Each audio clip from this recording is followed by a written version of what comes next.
Joel, thanks for joining us, man. We appreciate it. Thanks for having me. Yeah, sure. Hey, Joel, take us inside the room when you're negotiating with a team. Who do you generally negotiate with? Is it the general manager? Do they have a chief negotiator? How does it work?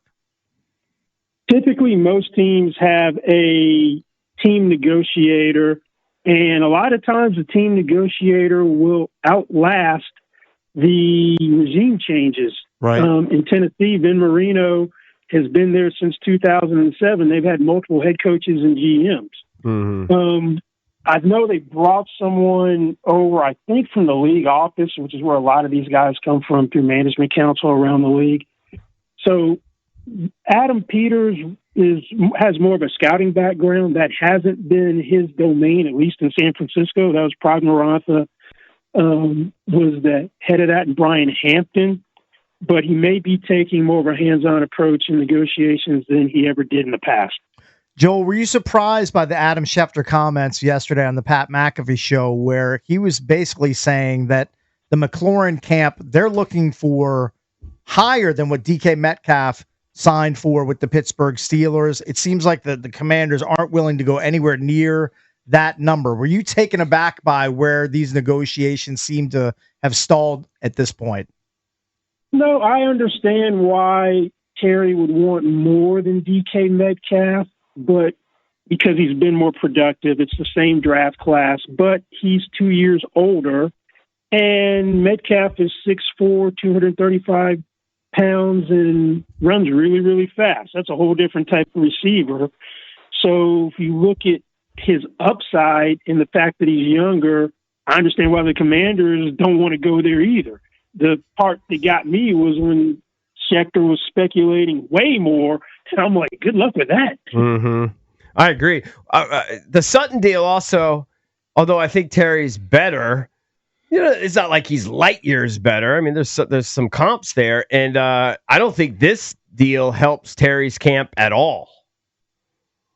It doesn't help for the Commanders get closer to Terry's number. Their statistics were nearly identical last year. They're basically the same age. I think Sutton's a month younger or older. Yeah. I forget which one. I think he's a month younger. Yeah, he was born in October. Yeah. Terry is September. Yeah, then he's a month younger. But they're different tier receivers. Don't forget that Courtland Sutton, you can make a case, wasn't the one before they traded Jerry Jeudy. And last year was an outlier for Courtland Sutton. Had a 1,000-yard year since 2019. So I put this almost in the same category as Garrett Wilson was something Terry was going to point to. Now the Commanders can point to this. They'll cancel each other out. This deal would actually be a pay cut because the new money average on Terry's current contract is $23.2 million. That's the base value before you start adding any incentives that he actually earned in escalators. Mm-hmm. So I know you're just speculating, Joel, but give us an idea of what you think the Commanders are offering to Terry, and what do you think Terry's asking for in terms of numbers? Well, if Terry's thinking I can reap the benefit of this Jamar Chase escalation, that's never going to happen because he's at $40.25 million. Justin Jefferson's at $35 million per year, number two, although it's a slightly backloaded deal for Chase. Never going to happen. I don't know. The Commanders, they're never getting a deal done if they don't get above T. Higgins, which is $28.75 million per year, because that's the highest paid number two receiver. Terry's a one. T. Higgins may be a one on a whole lot of other teams, but not on the team he plays for. And he signed to top the number two receiver market ahead of Jalen Waddle. Mm-hmm. So I think you're probably going to have the first digit as a 3. Right. To get a deal done. So you think that Terry's asking for low 30s, and what do you think the Commanders? I think he's asking for more than DK Metcalf. So more than 33. Sure, yeah, but that's room to come back. Looking at the most are A.J. Brown and DK Metcalf because they're his draft class, although they're younger. I suspect that's where he's looking. Mm-hmm. If he's looking way more than that, this is going to be a long negotiation. Joel, can you give us some background on Buddy Baker, his representative? We know that he's been his agent since he's been in the league. Can you fill us in on some of his other clients? We know that McLaurin is his most high-profile name that he represents. What's his reputation in the agent world? He doesn't have particularly good or bad reputation in the agent world. He's able to get the last deal done in a timely manner, so that kind of tells you something right there. That we know that he is able to get a deal done when necessary.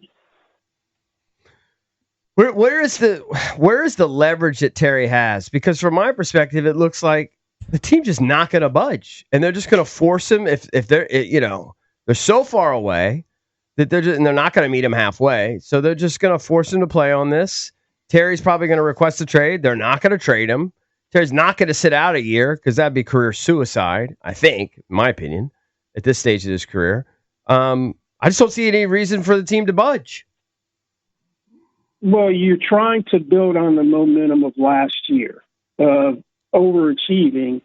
I saw a stat where Jaden Daniels and when thrown to receivers averaged like 9 yards per attempt to Terry, 12. Yeah, it was markedly better with Terry. One interception, markedly better with Terry. Yeah. You're not getting back to the NFC Championship without him. That's his leverage. You do need him to get to where you want to go.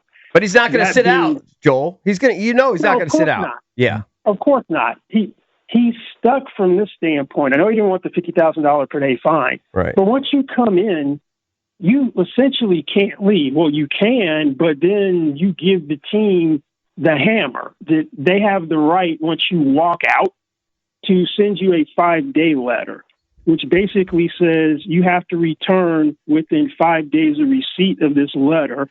If you don't, we have the right to put you on the reserve left squad list. And then that's the nuclear option. If they put you on that list, you're done for the year. You can't play for anybody else, and your contract tolls, so he'd be repeating the 2025 contract year in 2026.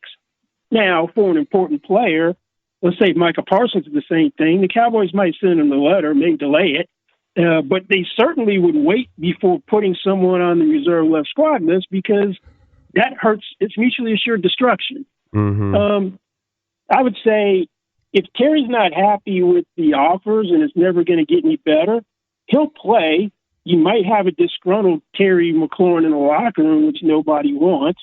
And then you're looking at a franchise tag, which is going to be slightly over $30 million. Right. I know his salary is a lot less, but it's not based on salary. It's more or less based on cap number, a couple of modifications. So the 120% increase would apply essentially to his cap number. So you're going to be right around $30.2 million. So he's like, well, if I don't like the offer, you don't give me something I need to think about in his mind, then I'll do that. And would the Commander stick a franchise tag on him for that amount is the question. Mm-hmm. What is your guess? Depends on how the year goes. Right. If they take a step backwards, probably not. And then he's a year older, and he's got to go out and try to get what he wants in the open market after what probably wouldn't be as good of a year as he had this year if he's a distraction. What do you think of the chances that they trade him this year? I think it's probably zero.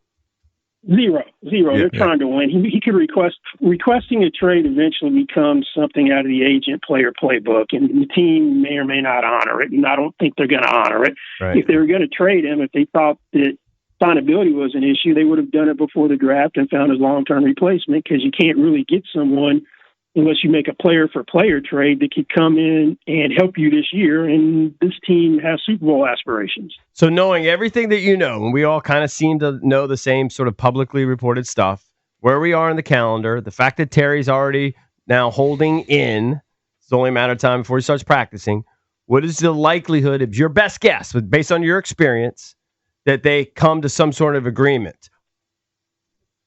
Yeah, they will eventually, and it'll probably won't be what Terry wants. It'll be more than the Commanders want. Adam Peters comes from a place that is used to acrimonious negotiations up until this year. It seems like everyone who wanted to get paid in San Francisco had a hard time getting paid and eventually did. You're going to be above T. Higgins. I suspect it'll be $30 million or more, maybe not much more than that. If you took McLaurin's current deal and adjusted for salary cap inflation, you're basically at $31 million per year. Mm-hmm. And how many Seems years? So easy. How many years guaranteed is your best guess? The first two. What's going to be in 2025 and 2026 will be fully guaranteed. There may be some amount guaranteed in 2027. The question will be, will the 2027 injury guarantee convert to being fully guaranteed in 2027? Or will it convert a year early, which is what you want as an agent next March in 2026? Joel, what did you think of the Courtland Sutton deal, considering that, where he kind of ranks in terms of receivers in the league, and he got $41 million guaranteed of the 92. He does have 18 touchdowns the last 2 years. Last year obviously helped him a lot because of Bo Nix, but his quarterbacks have sucked over his career for the most part. But what did you think of that deal? Yeah, well, Terry's have been terrible until last year. I agree. I totally agree. I thought, that looks like a Calvin Ridley, Michael Pittman type deal. So that's how I looked at it. Right. Joel, one more question before we go. What did you make of Stephen Jones's comments? Because you touched on Micah Parsons. He's the executive VP of the Cowboys. He said, "We want to pay Micah too. He's got to want to be paid." It's kind of a weird statement to come out of Stephen Jones.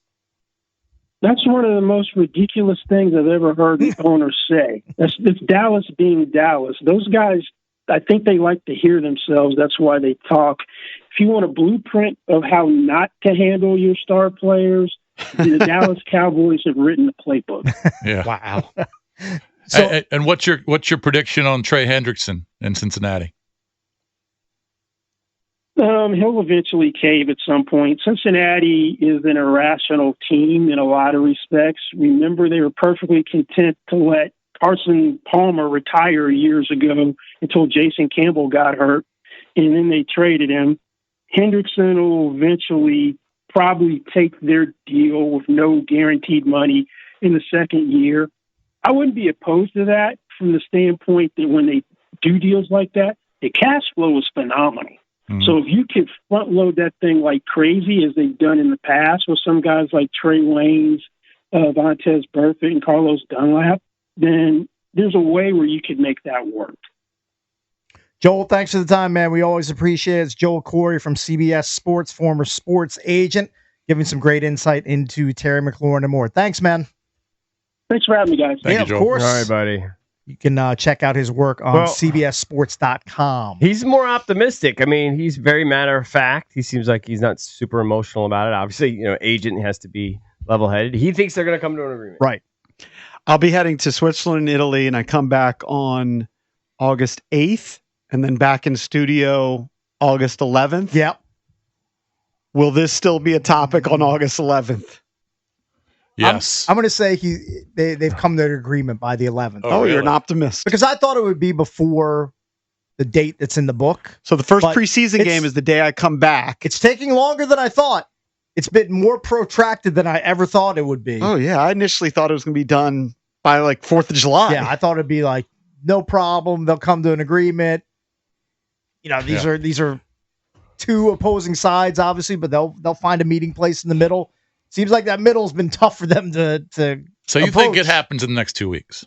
Yeah, I think within 2 weeks something gets done. Somehow the sides are you might move. be right. I mean, based on what we've heard and how far away how big the gap is. Right. I would say probably after he gets back, but Joel Corry made it seem easy. Well, he's done 100 of these deals. But it's never that easy. Right. A lot of moving parts. You're right. All right, we'll do EB's entertainment page when we come back here on The Fan.